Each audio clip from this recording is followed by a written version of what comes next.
Shalom, selamat pagi Bapak Ibu Saudara-saudara yang selalu dikasihi dan diberkati oleh Tuhan. Berharap keadaan kita semua dalam keadaan baik hari ini berkat pengasihan Tuhan. Berjumpa kembali dalam Renungan Harian Toraya, edisi Rabu 7 April 2021.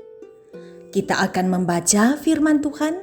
Sebelumnya, mari kita satu di dalam doa. Kita berdoa. Sesungguhnya, hati kami telah kami bukakan untuk Tuhan isi dengan kebenaran Tuhan, sehingga kami berjalan menurut tita-tita Tuhan. Bersabdalah Tuhan, kami siap mendengarkan firman-Mu. Dalam Kristus Yesus kami berdoa. Amin.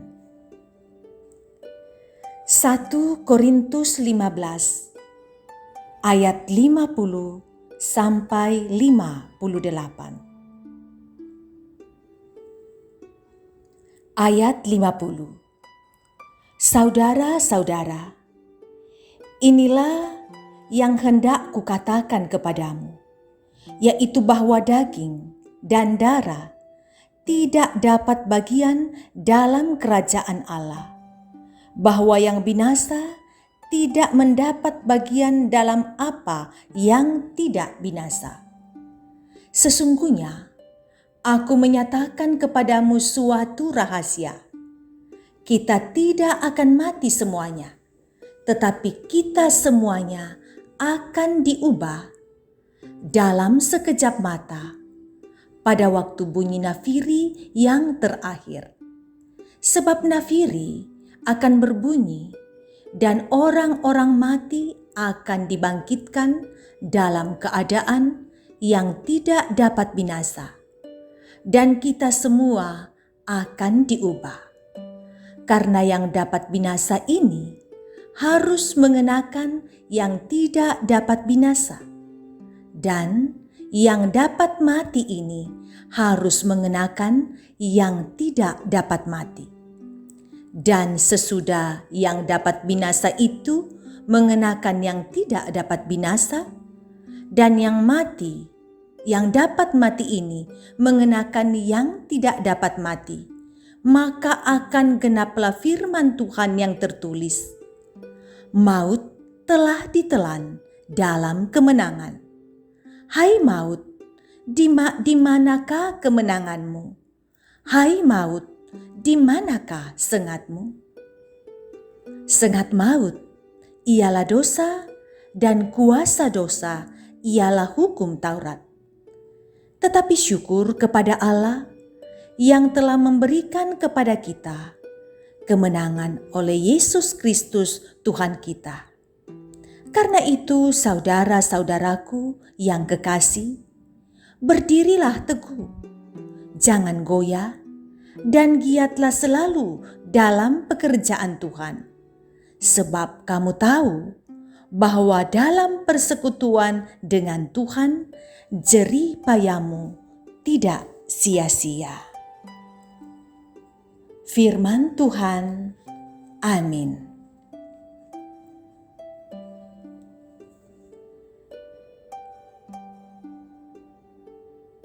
Judul renungan kita pada pagi hari ini yaitu percaya namun keliru. Percaya namun keliru. Saudara, tak perlu membayar harga, tak perlu biaya, yang penting percaya, maka semua masalah akan terjawab. Sakit penyakit akan lenyap, izin pendirian gereja pasti aman. Pernyataan demikian menurut kita seperti apa? Ada yang menjadi percaya agar bisnisnya atau usahanya lancar dan berkembang. Sehingga jangan salah, kalau Yesus dianggap sebagai gudang-gudang uang seperti bank atau tabib yang super luar biasa. Hari ini minta, hari itu juga terjawab. Paulus mengajak jemaat untuk berpikir realistis dalam menghadapi kehidupan. Paulus tidak menawarkan hal yang naif, yang tidak realistis, seperti yang ditawarkan sebagian pengkhotbah Kristen. Ayo ikut Yesus, hidupmu mulus, tidak ada masalah. Tetapi Paulus memperhadapkan jemaat pada fakta bahwa dalam hidup ini kita harus berjeripaya, yakni berupaya mencari solusi dari persoalan yang rumit. Karena itu, Paulus memberi peneguhan, jerih payamu tidak sia-sia. Tuhan tidak membiarkan kita menabur dengan air mata, lalu menuai dengan tangan hampa.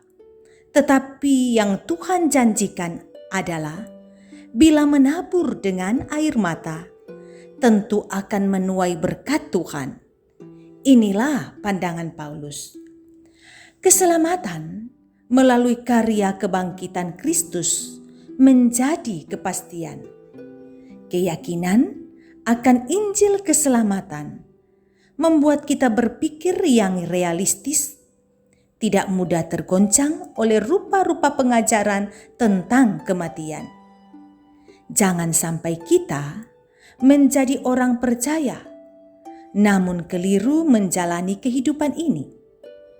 Ingatlah bahwa hanya kekuatan Allah saja yang dapat menghidupkan dan mengubahkan hidup kita dari hari ke hari, sehingga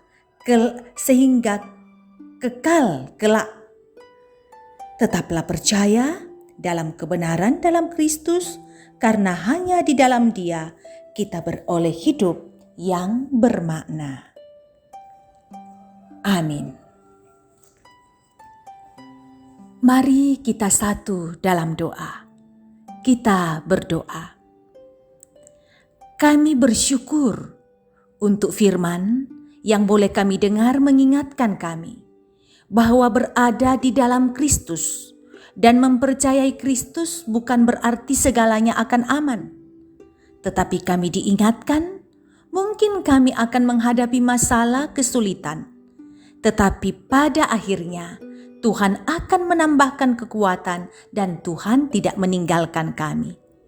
Buatlah kami mempercayai akan firman yang telah kami baca dan dengarkan. Kami berserah kepadamu untuk hari ini. Bentuklah kami menjadi pribadi yang semakin baik dari waktu ke waktu. Tolong kami melakukan kegiatan kami, bekerja, belajar, kuliah, dan aktivitas-aktivitas yang lain dapat kami angkat dengan penuh sukacita. Tuhan tolong Engkau memberkati mereka yang bergumul karena sakit penyakit, yang dirawat di rumah sakit, yang dirawat di rumah, yang isolasi mandiri. Tuhan berikan penyertaan dan perlindungan. Keluarga, dokter, perawat, Engkau pun sertai menyatakan perawatan dengan baik. Yang sedang mengalami masalah rupa-rupa persoalan, ajar membawa dalam doa kepada Tuhan, bahwa Tuhanlah jawaban doa kami.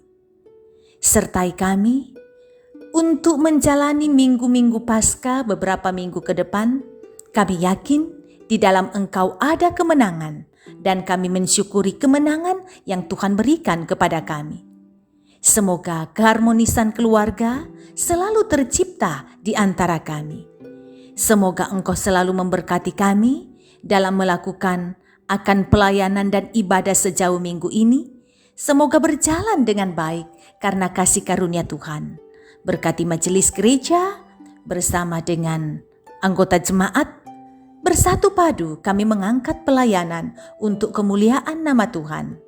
Juga Engkau memberkati pemerintah mengayomi bangsa dan negara kami. Berharap semoga pandemi COVID-19 cepat lalu dari kami. Tuhan, ini doa kami. Selalu kami bawa dalam nama Yesus, Tuhan dan Juru Selamat kami yang hidup. Amin. Demikian ibadah kita pada pagi hari ini. Terima kasih kebersamaan menikmati persekutuan dalam nama Tuhan. Tuhan Yesus memberkati. Salam sehat selalu.